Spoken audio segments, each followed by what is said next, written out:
So, talking about energy poverty today, something that is near and dear to my heart and the work that we've been doing at CUSP for the last few years. So just to say, because I recognize that there's a bunch of folks on here that are not from municipalities and so may not be familiar with who CUSP is. We're the Canadian Urban Sustainability Practitioners. I manage that network. It's a network of sustainability practitioners from these 17 cities you can see on the map. And they comprise sort of the large and leading cities on climate and sustainability. So we wanted to make sure we had a good spread across the country, but also a small enough network that they would have some intimacy and work closely with one another. So you can see we've basically got the largest cities across the country in the major provinces.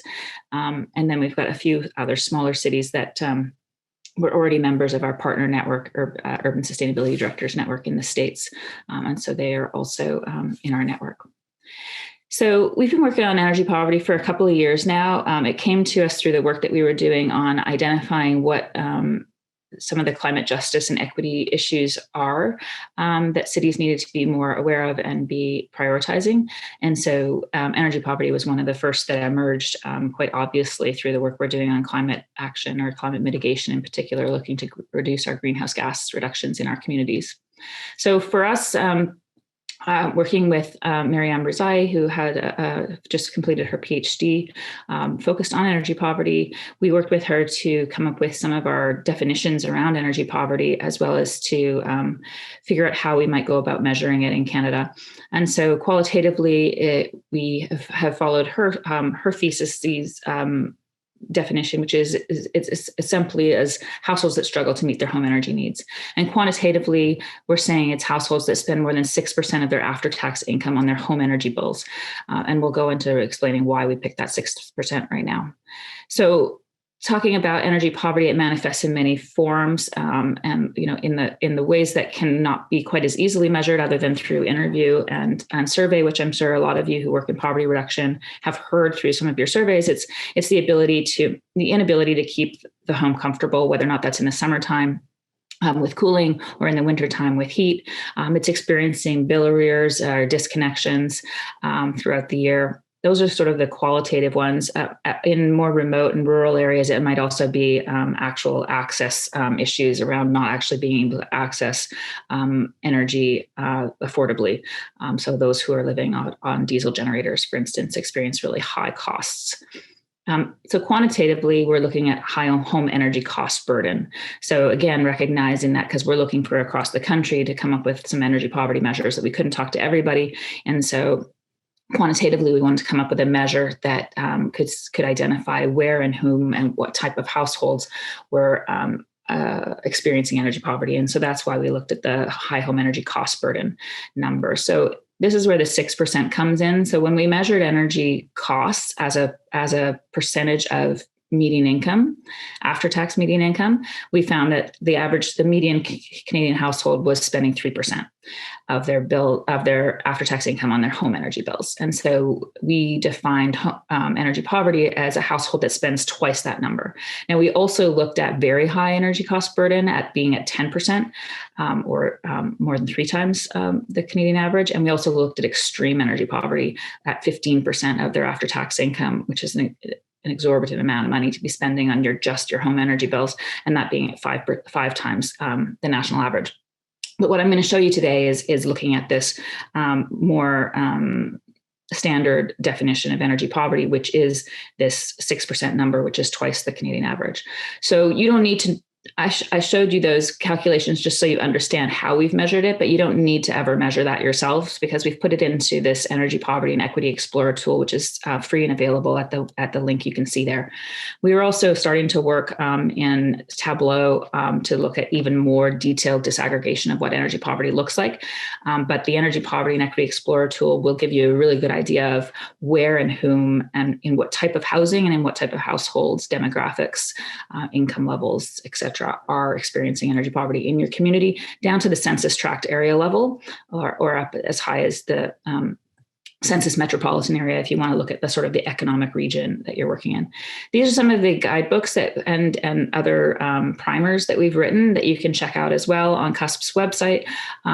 The left is the guidebook on equitable clean energy program design. So for a lot of our cities, we wanted to start looking at how do we center equity in the programs that we're designing for energy retrofits, for solar programs, for electric vehicles, recognizing that those first generation rebates and incentive programs probably did go to more white affluent homeowners. And we wanted to figure that out for our second generation rollouts, that we needed to scale out to being to reaching more households, and obviously in prioritizing and centering equity so that we could improve on a number of the complex problems that cities are experiencing around inequality and poverty, and housing affordability. The other two reports, one is a backgrounder that just gives a primer on what does energy poverty look like across Canada, and then the third one on the right there, specifically looking at some of the structural racism and implications of energy poverty. So we specifically looked at racialized households, newcomer households, and urban Indigenous households in certain parts of the country, just to flag that there certainly are some equity issues here around energy poverty, not surprisingly. So I'm just going to run through a really brief, like I'm kind of going to fly through a number of the just highlights from some of those reports, just so you can kind of get a glimpse of it for yourselves. So one is we looked at, energy poverty across all the major Canadian cities, the big city mayors caucus cities specifically. And so you can see those at the top have the highest rates of energy poverty amongst their population, down to the least on the bottom. And, predominantly we're seeing Atlantic Canada, and then some of the Ontario cities up in that top chunk. BC cities enjoy lower electricity rates, but also milder climates, and so they tend to see lower energy poverty rates. It's not to say that there aren't some extreme cases within BC, but certainly across the board, Atlantic Canada experiences the highest incidence and likelihood of energy poverty because of their high energy prices, and also experiencing some of the lowest median incomes across the country as well. So income certainly is an issue as it relates to whether or not you would or would not be in energy poverty, for sure. So you can see in the top here, I'm looking at BC here, since most of the folks here on the call are from BC. So I pulled some stats just for British Columbia. So you can see that our income distribution is quite even across the quintiles, with actually more than half of households in British Columbia experiencing incomes over $60,000 in those top two quintiles. But when we look at households in energy poverty, it does flip, and we've got more than 70% of households in energy poverty are in those two lowest income quintiles. But there are still 17% of households that are in that kind of middle income or that moderate income that are also experiencing energy poverty. So it goes to show that this is not purely an income issue, and that there are some of those income qualifying programs that we're seeing out of utilities and provincial governments, sometimes local government, probably are leaving this middle group out, just like we talk about middle income middle housing, as well as being people being pushed out in that middle moderate income group and needing more focus. So this is just to show that it's not purely an income issue. So this is a busy slide, my apologies, but you can just see up at the top that I've got all households up there, and you can see that in BC, the median household income is $62,000, and they spend just about $1,700 on their energy bills annually. But households in energy poverty, yes, do have less than half the income of median households in BC, but they also spend nearly $1,000 more, or 1.5 times more, on their energy bills. So we also need to dig into why is it that in fact they're actually spending more on an annual basis on their energy bills, and it's not just an income issue. And in fact, why are they spending more when we also know that we're seeing households in lower income are going to be living more in multifamily, in smaller household sizes. So you would think naturally that the energy bills might actually be lower, but in fact, they're far higher. So we wanted to dig into that. We also looked at some racialized households. So specifically, you can see, again, this is within BC, just looking at some of the big cities.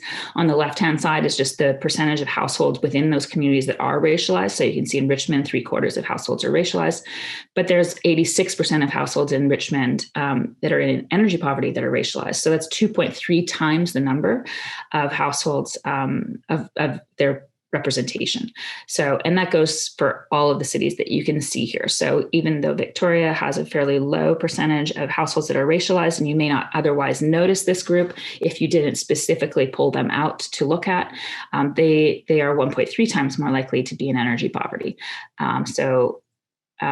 Again, to show it's really important that we look at racialized households outside of the general population, because we are seeing disproportionate representation in energy poverty, as is true with many other metrics. Oh, well, this doesn't look very good over here with the titles, but that's okay. This we just wanted to look at. This is again just showing for the big cities in the Metro Vancouver area. You can see those in orange are racialized households. The census calls this visible minority households. So racialized households you're seeing again are far more likely to be in energy poverty than non-racialized households, being represented there in blue. Oops. Same goes for recent immigrant households. We're looking at the same Metro Van communities, again in orange, representing the recent immigrant households in energy poverty. What you can see again there is that in almost all of these communities, there's a fairly extremely higher percentage representation amongst recent immigrant households. And finally, looking at urban Indigenous households. So we didn't look just at Metro Van here. I specifically looked at the country as a whole, and then at a couple of the provinces that have high populations of Indigenous households, and then some of the cities that have the higher urban Indigenous populations. The census is a little bit sketchy on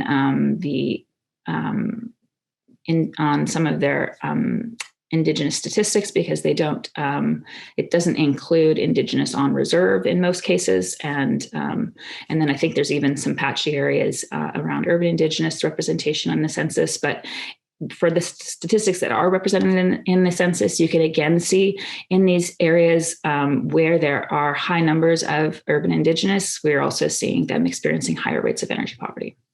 And when we dig into the Indigenous households in particular, we can also see that in these urban Indigenous households, amongst those households that are in energy poverty, they're also 2 times as likely to be in need of major repair.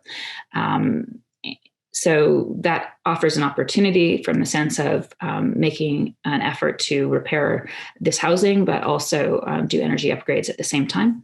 But it also reflects some of the other statistics that we've seen on reserve around households in need of major repair. Houses in need of major repair, sorry. Quick one on lone parents, which you might not be able to see. Again, the titling on the left-hand side, I've picked a color that didn't reflect well here. I wanted to look at lone parent households in particular because we don't really have a great gender proxy other than this one. So we know that in Canada, almost 80% of households are, of lone parent households are single mother households. The same goes, that percentage is actually a little bit higher in BC, I think. So this is basically a single mother household statistics. So we're looking at a third of these single mom homes being in low income, and a quarter of them experiencing energy poverty. Layering onto that is that they're three times more likely to be in core housing need, which means that they have either inappropriate housing, being it's overcrowded, or it's beyond their ability to afford, or is in need of major repair. And you can see here that by far, lone parent households, single mom households are at a disadvantage across the board in terms of their housing needs. I recognized from the list that there were some folks calling in from nonprofit housing. So I pulled these in at the last minute. So they're kind of ugly slides, but I wanted to show energy poverty and subsidized housing. Of course, this is housing that we have specifically built and operate for the purposes of making it affordable to those who are in need of non-market housing. And so just wanted to show how we're faring in delivering on that mandate. And so we can see here that of all the households in BC, this is across Canada, actually, this is a Canadian one. Within Canada, for households living in non-market housing, 44% report that they are in core housing need, and 45% say they have high shelter costs despite the subsidized rent that they're paying. So high shelter costs being that they're spending more than 30% of their income on shelter, which includes both their rent and their energy bills if they're responsible for paying for them. So these statistics here, I specifically pulled out those tenants who do not have to pay for energy bills of any kind. So we're only looking at those who pay for one or more of their energy bills. So they either pay their electricity or their gas or both. So amongst these households that are both in core housing need and spending more than 30% of their income, we also see that 1/2 of them are in energy poverty. So really big tie and link to energy affordability with the ability to pay their rent and being in core housing need. And again, showing that here we are again looking at just households in subsidized housing, where the goal of providing that housing is to ensure affordability of their housing, and we're failing for about half of the folks in these units. And same within major households within households in need of major repair in subsidized housing. So 11% across the country report that their homes are in need of major repair. And 41% of those who are reporting their households, their homes being in need of major repair are also in energy poverty. So great opportunity here as we're doing these upgrades with some of the national federal funding that's coming for subsidized housing upgrades to also be doing energy upgrades at the same time, because those units in particular that are in need of major repair are also costing their tenants a lot of money on their energy bills. So these are just some of the resources that I mentioned earlier. Our energy poverty mapping tool. This is open source. This is good for any of you to go in and grab at any time and take a look at your own community. There's some videos, a user tutorial, and a technical guidebook if you want to understand how those numbers were calculated and how they're being reflected in the mapping tool. The user videos, they're really quick. There's 3 5-minute videos just in how to use the tool to its maximum potential.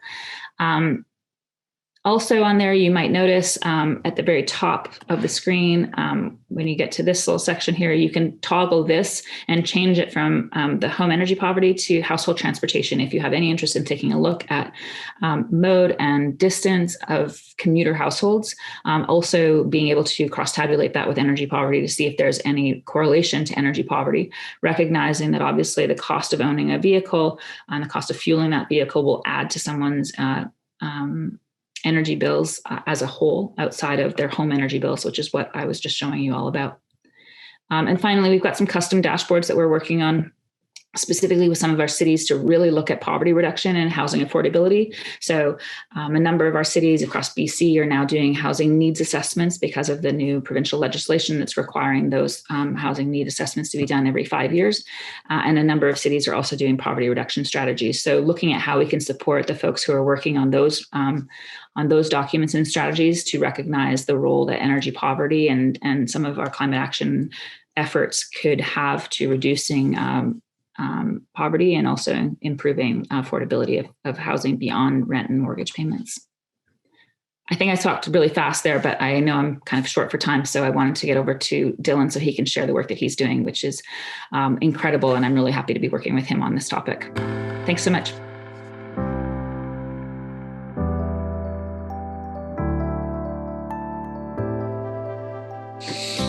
Awesome. Well, thanks for the introduction and thanks for the awesome kickoff, Allison. So yeah, my name's Dylan. I'm the policy lead at the Community Energy Initiative here at Ecotrust Canada. And I want to talk to you about some of the solutions to these issues that Allison has pointed out with all these awesome statistics and numbers showing the scale and the scope of the problem. Just a little bit about Ecotrust Canada. We're a BC-based charity with 25 years of experience working primarily with rural, remote, and Indigenous communities. So kind of the opposite geographical context to Allison's focus on larger cities, which makes this a really great partnership, I think. And so our charity builds innovative on-the-ground examples of an economy that provides for the essentials of life.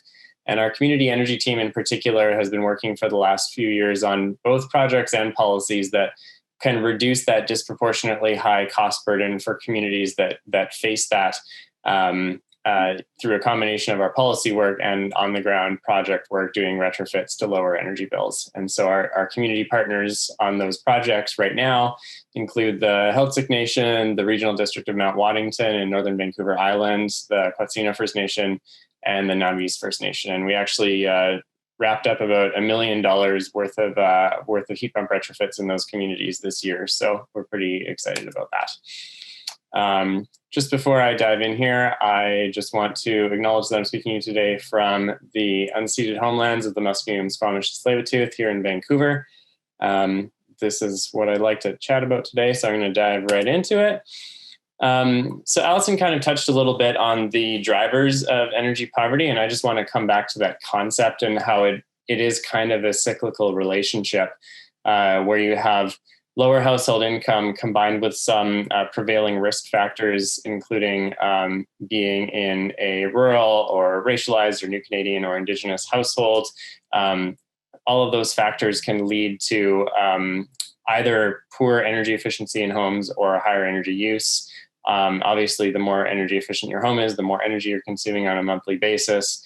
When that is combined with energy prices that don't take those kind of systemic disadvantages into account, you can end up with a disproportionately high energy cost burden compared to your household income, and it just becomes a bit of a cyclical relationship or even a vicious circle in some cases.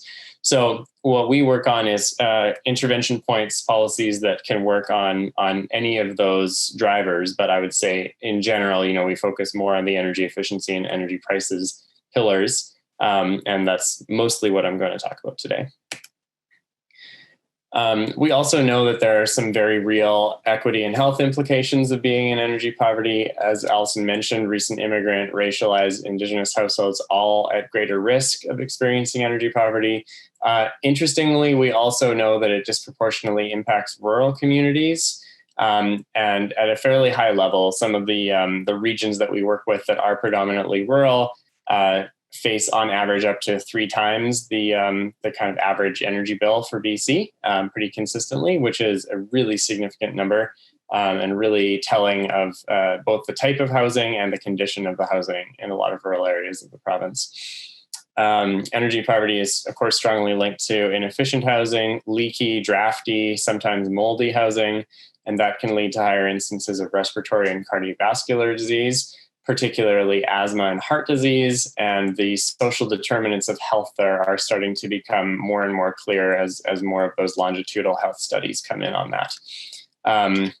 Even beyond that, we really think that energy access on this level is fundamental to many aspects of health, safety, and comfort, particularly as we spend more and more time indoors. Canadians already spent an average of 90% of their lives indoors, and so the issue of healthy homes was already critical, and now in the context of a pandemic, it's just more so.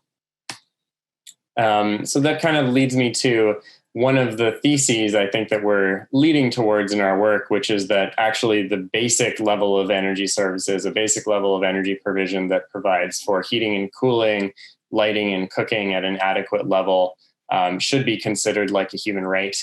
And moreover, ensuring that everyone can afford adequate heating, lighting, and ventilation is actually going to significantly contribute to better health outcomes overall, a lower burden on our healthcare system, and a more resilient society to all sorts of stresses, including climate, not just health.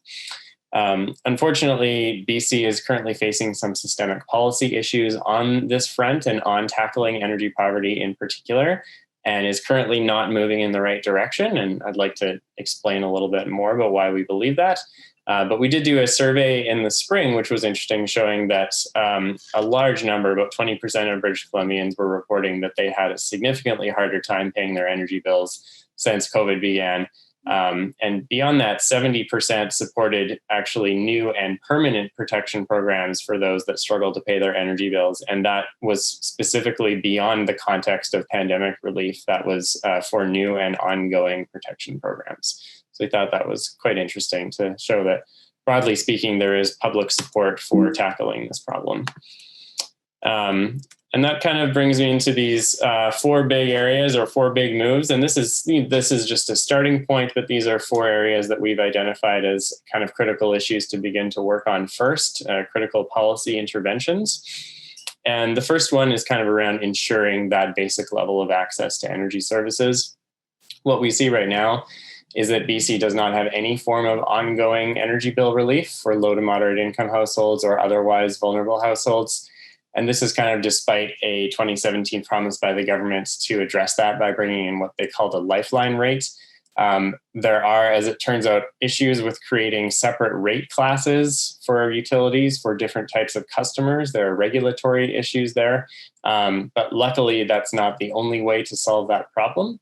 What we saw come out of that promise was something called the Customer Crisis Fund, which BC Hydro started as a pilot program a couple of years ago. which is good, but it's a very different type of program. It's a crisis intervention, one-time support that you can access if you're already in arrears, facing a financial crisis, and at risk of a disconnection. So it's a very different tool from an ongoing energy bill support or subsidy program that ideally prevents you from getting to that point where your account is in arrears. Still, to compound that problem, BC Hydro's had some troubles with that program. There were issues with confusing eligibility criteria and application process for it. They also received a number of public complaints around the rate rider of 25 cents a month that helped to pay for the program.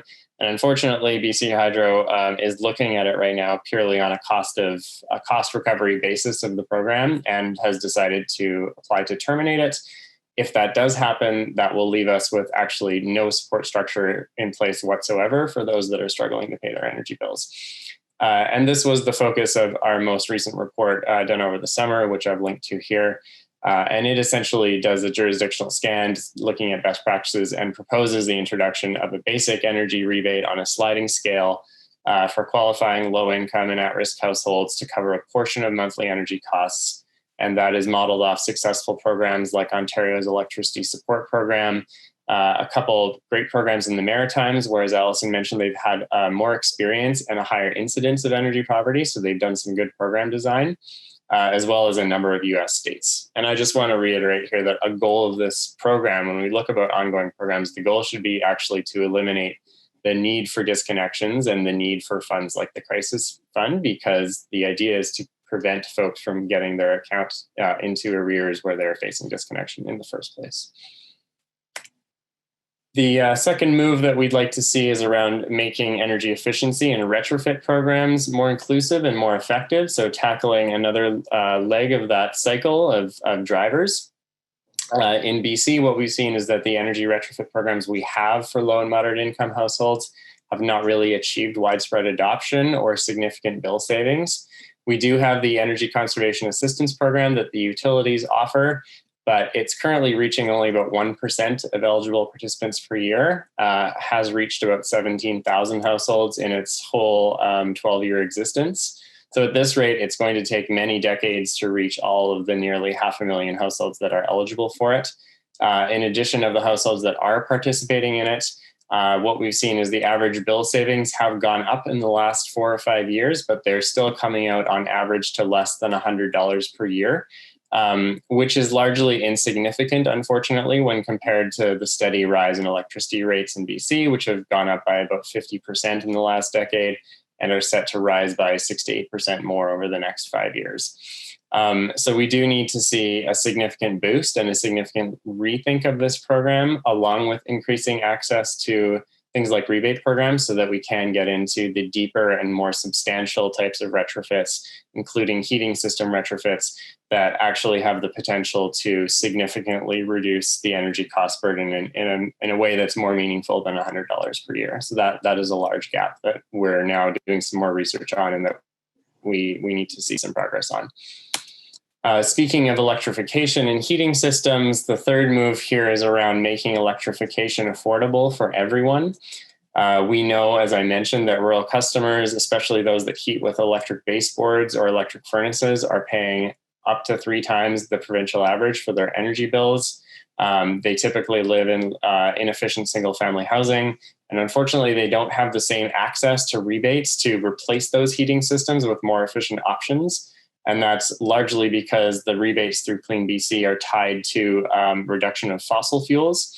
And that's a laudable goal for sure, but it's also really important that we not leave behind these folks that are trying to switch their systems from electric to high efficiency, including heat pump, because those conversions are really critical in their potential to reduce energy bills, just because the heat pumps are up to 3 times more efficient. And so there's a huge bill savings on the table there. Just from a policy and planning perspective as well, the province has this goal of electrification of space heating as part of meeting our climate targets. But the current rate structure for electricity actually penalizes those that heat with electricity because it is a tiered rate. There is a higher rate as you consume more, which tends to be those that heat with electricity.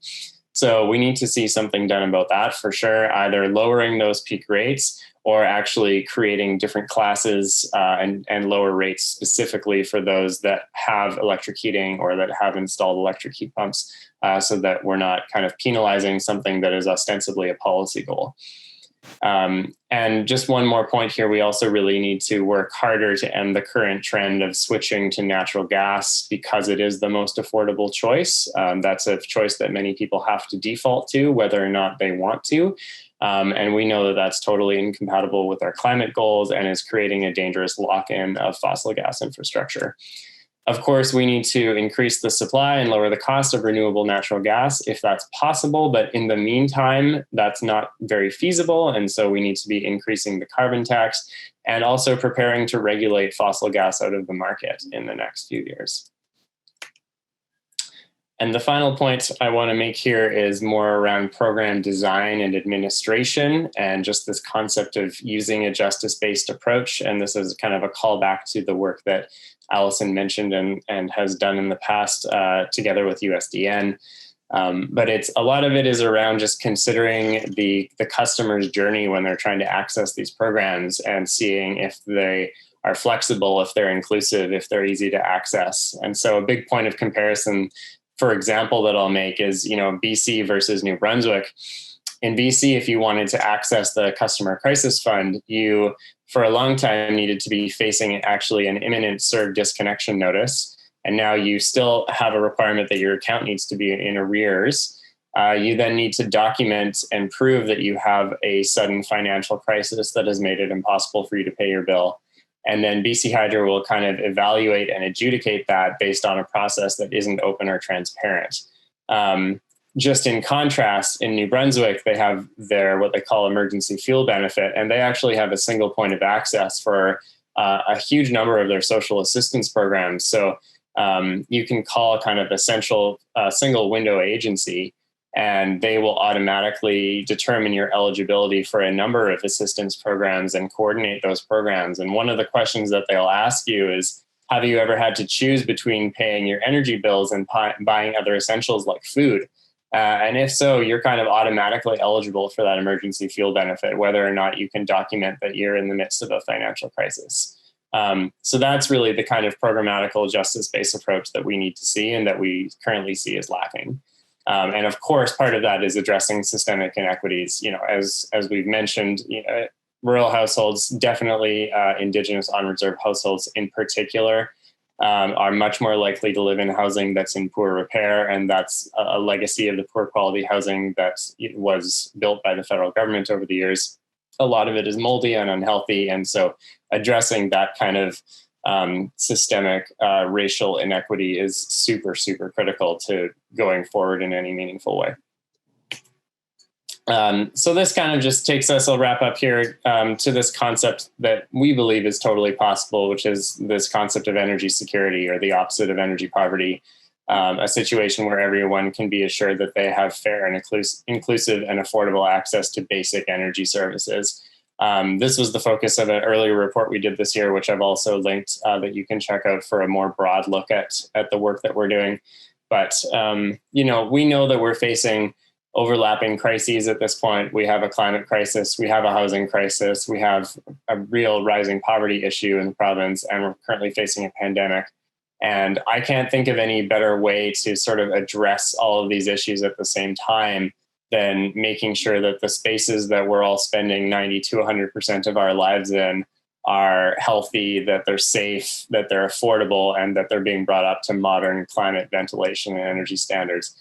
And we're making some progress there, but I just want to stress that we need to make sure we're not leaving behind the folks that are low income, the folks that are at risk, and the folks that maybe are in rental or subsidized housing and have little agency over, what type of heating system they're using or what their insulation level looks like. So this is a big ask. I mean, it will take, 10,000 retrofits in the low income bracket per year to reach them all by 2050. And that pales in comparison to the scale we need to see across the building sector, which is about 50,000 home retrofits and 3 million square meters of commercial space per year, every year until 2050. And that's just to meet our legislated climate targets. So when we talk about investment, we're not talking about millions. We're talking about a sustained investment of a couple $1 billion per year. But let's not forget that energy efficiency and retrofits are among the most effective job creators of any sector, up to 13 direct and indirect for every million. That's far more than the resource extraction sector. And that we're advancing a huge number of other goals at the same time, including health goals. And that seems especially critical right now. But also our climate mitigation, our climate adaptation, our poverty goals, and our housing quality goals. So it's a win on multiple fronts. It's not even enough to call it a win-win. It's like a quadruple, quintuple win. So thanks for listening. We're going to go to questions in a minute. Before we do, just wanted to, for fun here, launch a poll, just asking, based on what you heard, what you think is the most important policy intervention here, or where the place we should start and focus most of our attention is. Be curious to hear your answers on that. In the meantime, I'm just going to kick off the questions by asking Allison a question. Actually, Allison, I was curious, this Energy Poverty Equity Explorer tool is awesome. What do you see as being the further evolution of it, and how can governments and stakeholders use that when they're looking at their policy and program design?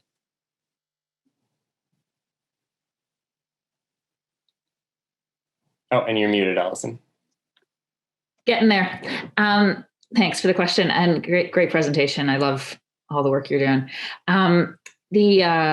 I guess for us, when we created the mapping tool, really we were just trying to build exposure and awareness and understanding that around energy poverty and how it looks across the country and for different households and different housing types.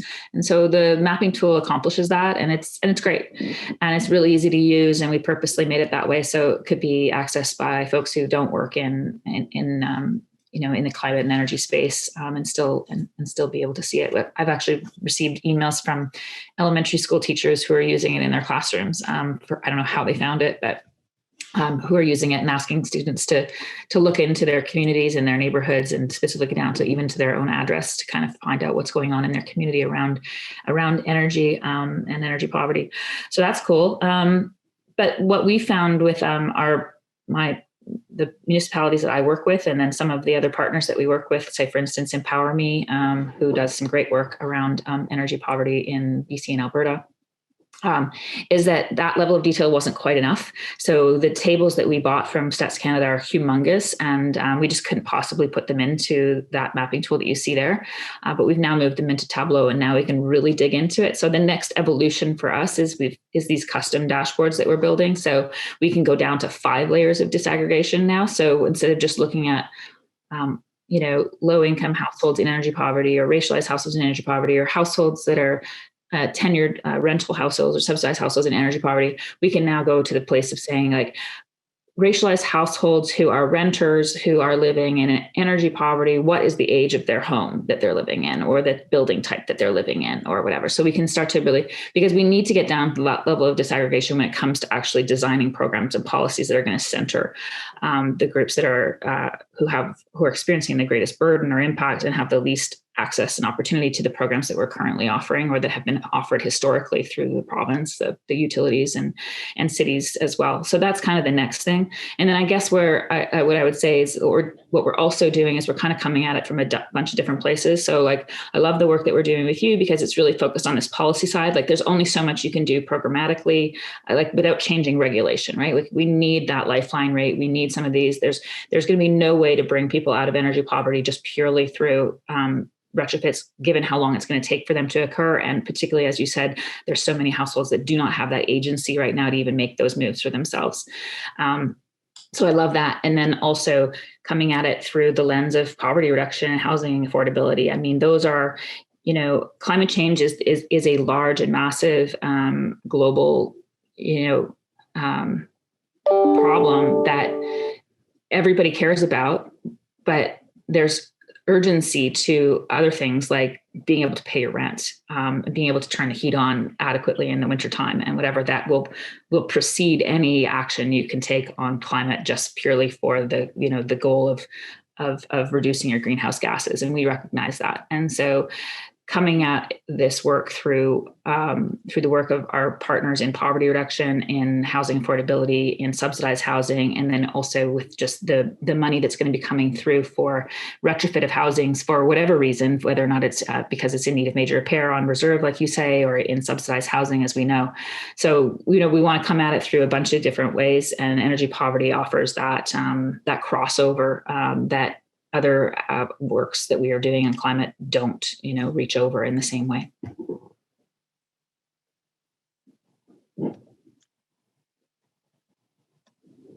All right. Awesome. Dylan, do you have the results of those polls? I do. Here they are. Retrofits. So retrofit programs coming out ahead for sure. Yeah. And that makes sense because, ultimately, if we can make them really effective, that's the way to sort of hit the multiple benefits and get that multiplier effect for sure. So the only thing I would add to that is, that obviously is going to require some financing programs as well. And, historically, those financing programs have also not been accessible. If your financing is based on your home equity or on your credit worthiness, we've also been leaving people out or providing them with loans that are predatory in terms of the interest rates that are there or the terms that are available to them in terms of payback. So we really need to also be working on our financing programs, which we've got a couple of all of our cities are working on financing programs for retrofit right now, but we're also working with a couple of cities in particular to really center equity within that and make sure that they're prioritizing those households that are experiencing the highest energy burdens and also would be the least traditionally able to access finance. Awesome. Well, Shannon, I'll pass it back to you. If you have any questions that folks have been putting in the Q&A, I'm excited to hear what's come up. Sure. We have a lot of questions. So I'm going to start with the Q&A section. And if we don't get to all the questions that we're also receiving in the chat, I'm going to send them to the panelists and we'll make sure that we send the responses to you later. Okay. Is that okay with the panelists? Dylan and Allison? Yeah. Okay, yeah. Let's start with, in the case that households are absolutely unable to meet their heat and electricity needs, what alternatives do they use? For example, wood fireplaces or battery operated generators? That's a great question. So there's a whole range there from our community project experience. What we've seen for sure is that folks who are able to gather wood or have someone who can gather wood for them at a reasonable cost, that is typically going to be the first backup that they go to. There are a number of cases where that's just not possible, particularly if it's elders living in place in their homes. They often don't have a reliable source of wood. Of course, wood heating comes with its own issues around particulate matter and, where is the wood coming from? Is it a reliable source? But that is, often the first, free resource that people go to. In the absence of that, a lot of people will use plug-in electric space heaters, which is interesting because it actually doesn't necessarily reduce the energy bills, but it can make a couple of rooms more comfortable. And then maybe you're turning down your central system or your main system and just heating the room that you're in. We've also seen that happen sometimes actually with ovens, where people will turn their ovens on and leave them open and just, tend to congregate around the kitchen. But I think the most universal, experience of that and people in energy poverty is that they just are not comfortable. They just turn the heat down to a point where they're kind of constantly cold and trying to deal with that, through clothing and all that. But it's interesting because that sort of long-term temperature, I'm not sure what the medical word for that would be, but living in long-term coolness or dampness is actually what has the highest impact on your long-term cardiovascular health. So it's potentially a very unhealthy thing to be doing. Okay, and I think the next question could be for Allison. Could you speak about the links that exist between meeting households' energy needs and the type of fuel being used to provide this energy? For example, fossil fuels versus renewable energy. In other words, since racialized households are already disproportionately impacted by energy poverty, does reliance on fossil fuel-powered energy sources compound their problems by exposing them to poor air quality? Yeah, so there's a few things there. One one is I didn't show any slides, but we do have, the census does provide for spending on energy by fuel type. Unfortunately, not by every fuel type, but by electricity versus non-electricity. So all other fuels would fall into that other category, obviously. But we can look at spending broken out by electric and non-electric. And so we can start to see if all electric households are more likely to be in energy poverty in certain areas. Obviously, rates vary by province and stuff. So looking at different areas, whether or not it's households that are paying both of those bills or not. It's been quite interesting when I've looked at that from the tenured standpoint. So people who are renters, certainly those who are responsible for paying both of those bills are like far and away more likely, obviously, to be in energy poverty because they're responsible for both of those. And again, probably have very little agency around what they can do about them. So in terms of the link to racialized households and fossil fuel use in homes, unfortunately, that those energy spending tables don't break it down by demographic group. So we could overlay with areas that have high racialized populations. But I think anecdotally, for sure, you could say that. Well, I don't know. I'd have to look at our stats honestly to see what tie-in I could make to that. But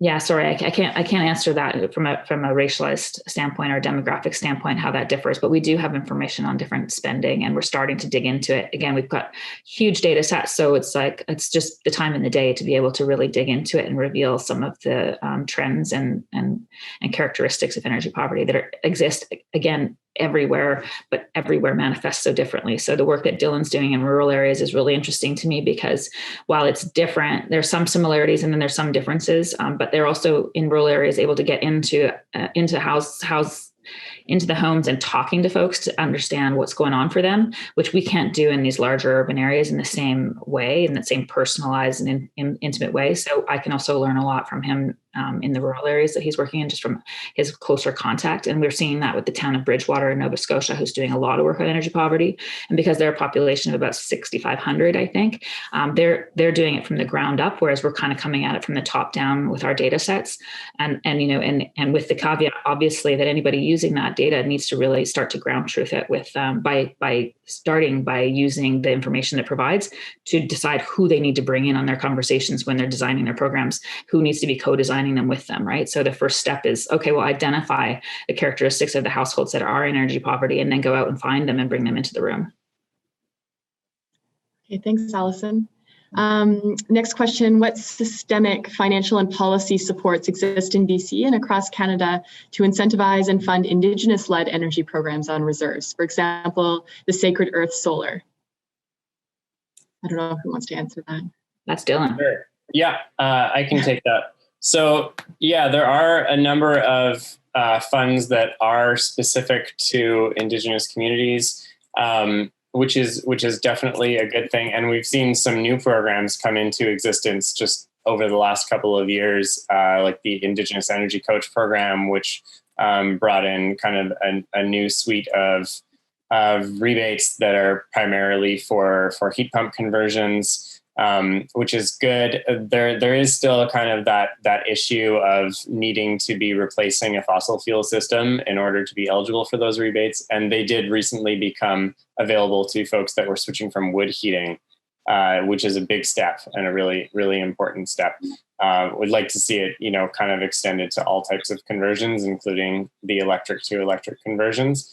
Beyond kind of the rebate scope, there's a fairly robust, in BC, certainly compared to some other provinces, there's a fairly robust set of granting and funding programs for Indigenous communities pursuing energy projects. The one thing that I'll point out is that they are a bit of a patchwork, and typically the amounts that are available for projects that are energy efficiency focused is quite a bit less than what's available for supply side, renewable electricity and generation projects.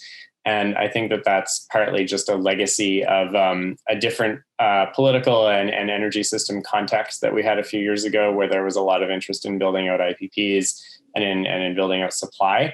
And so you see funds like the BC First Nations Clean Energy Business Fund having disperse most of their grants towards that type of, feasibility studies, capacity or equity for renewable energy projects, with very little going to projects that are for energy efficiency, retrofits, demand side management. So that's certainly something we struggle with as we work with communities in trying to pool together the needed funding to get projects done, is that there's a patchwork of programs, and typically we're looking at relatively low dollar amounts that are given out for this type of work. So I really see that as something that needs to be looked at fresh and first of all streamlined into more less points of access, but also bigger funds of money available. Okay. Next question. Are you aware of any studies or work that has been done to assess the impact or difference of investing in retrofits versus fuel switching? And do you have a sense of which has a better benefit to cost ratio? I can take that as well, I guess. We definitely see a huge range depending on the individual circumstances of the home and the community, and particularly the climate zone.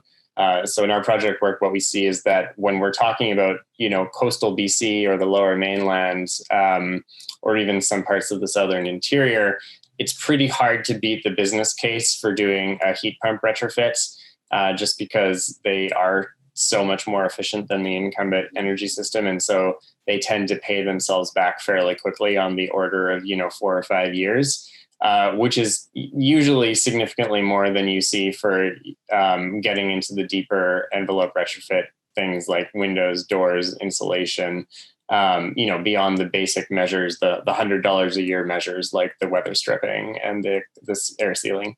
That story changes a little bit as you move into colder climates, just because heat pumps that are specific to colder climates are still more expensive than the standard ones. They certainly work for colder climates, but it does come at a higher cost on the installation side.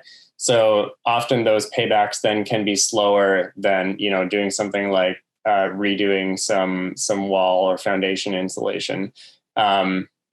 So often it's just a matter of looking at like something like the housing needs assessment for each community and seeing what makes sense. And I think often it's a balance of cost-effective measures that you want to go for. It's, dealing with any obvious issues with the envelope, probably blowing some insulation into the attic because that's relatively easy and cheap to do. And then doing heat pump conversion, if the business case makes sense for that. In our experience, is usually the better option than going deep into the windows and the doors and the guts of the frame. But I think that that's something we need to take seriously if we're thinking about homes that have moisture ingress, homes that have mold growth. Like if the home is unhealthy, then there's more than energy at stake, and we may need to look at more than just the energy payback of those measures. Yeah, and I think I think we have time. Sorry, I was just going to say, Leona makes a good point, which is also like the cost of importing equipment into different areas, and also the trades experience in different areas is going to vary. And when we look at out in Halifax, they can make the case for solar, and they have done for a number of years already through their Solar City financing program, because of the high prices of electricity out there, and so like I think it really shows why some of these utility programs, even if you're just looking in BC, they're just blanket programs. And we really need to recognize that the solutions vary by community and by how it manifests, and even within communities for different household types, different tenures, different whatever. And so having these sort of like blanket programs are just going to inevitably leave some folks out. So we need to take what people in the field that I work in call a targeted universalism approach, which is if we really want these programs to be universal, then we need to come at them in a targeted fashion, starting with those who are the most burdened, making sure that program is designed to be accessible to them. And then naturally that program will be accessible to a much larger group of folks. But coming at things like there's not just going to be one program that solves everything, just like retrofits aren't going to solve everything. We also need to be looking at those ongoing subsidies and like those lifeline human rights. And, and this is not an energy only conversation. The same goes for broadband. Yes, are you less likely to have access to broadband in rural areas? Absolutely. But does that mean there's people in urban cities who have access to broadband? We know through this pandemic that that's been one of the biggest problems, is that people have not been able to access the libraries that they've used for computers and such for a long time. So I think we really need to recognize that there's certain services that are human rights at this point. Obviously, housing, energy, water, and at this point, broadband, I think, are all ones that need to be universally accessible to everybody. And by that, it needs to be actually physically accessible, but also affordable on an ongoing basis, and not rely on these kind of crisis funds to pull people out, or disconnections that are the first time we start to address the problem for someone. We need to be catching people before that and working with them, and offering rates that are affordable to them, and then retrofitting those homes, and providing, and working with the landlords if it's a rental situation to help them recognize that they have a responsibility to providing healthy, affordable, warm, heated homes as landlords too, and we need to work with them to deliver those. Do we have time for one more question, do you think? Yeah. Do one more. So how can we make retrofit programs more inclusive and reach more groups like minorities and immigrant households? Sorry, say that question again. I was reading one of the comments. My apologies. That's okay. How can we make retrofit programs more inclusive and reach more groups like minorities and immigrant households? Well, I think Empower Me is showing one really effective way. And we've got a couple of our cities are also working on similar climate leader programs, where they're using an ambassador program where you're reaching out into the communities that you need to reach through trusted advisors, and providing them that information to work with households in those particular groups, in the language and in the forum that is comfortable for them, to talk about what they can do to retrofit those homes. And I think that that's the most effective. Now, one would say, someone like BC Hydro might say, well, it's a really expensive program. Like, they're funding Empower Me in British Columbia, along with Fortis. It is going to be a more expensive program if you're just looking at it per household or per kilowatt hour saved or whatever. That's okay. Not every program is going to cost the same when we have to get in, and target different households. And that's just going to be the reality of it. It also means that those programs could be scaled up, and then they probably become more affordable as well. Kind of along that thread, there's another question that says, great presentation and thanks for the Empower Me shout out. Curious, what do you see as the role of utility commissions, example BCUC, in ensuring the equitable DSM programs are available? That's an interesting one. I would say there's a lot that needs to be done there, because the BCUC currently does not have a mandate to advance equity. The BCUC's mandate is to approve expenditures that keep rates low and to keep rates non-discriminatory. So there's actually nothing in the BCUC's enabling legislation that allows them to approve expenditures that have environmental or social or equity goals. I would say basically full stop. So because of that kind of hamstringing, DSM programs are kind of always going to be at the mercy of, things like the modified cost effectiveness test, which essentially is just another way of trying to look at how much the utility is getting back in energy savings from the money that they're putting into these programs. So I think a huge amount of utility reform is necessary. I mean, directly answering the question, what does it take? It's going to take looking into the BC Utilities Commission Act, and the government needs to take a bold stance there and give the BCUC new mandates for the 21st century, not just for electrification, for decentralization, and for grid stability for a 21st century utility, but explicitly incorporating climate, environmental, and social and equity goals into how rates are set and how programs are funded.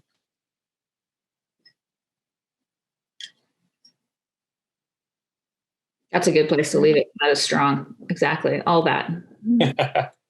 That's my mic drop. Good mic. So like I said, I'll save the chats just in case there's a few questions we can still answer. And we'll close off for now. Thank you so much to both of you. That was a great presentation. And we will upload the webinar to a YouTube channel and share it with all participants and those who couldn't make it today. So thank you. Okay. Thank you. Thanks for joining us.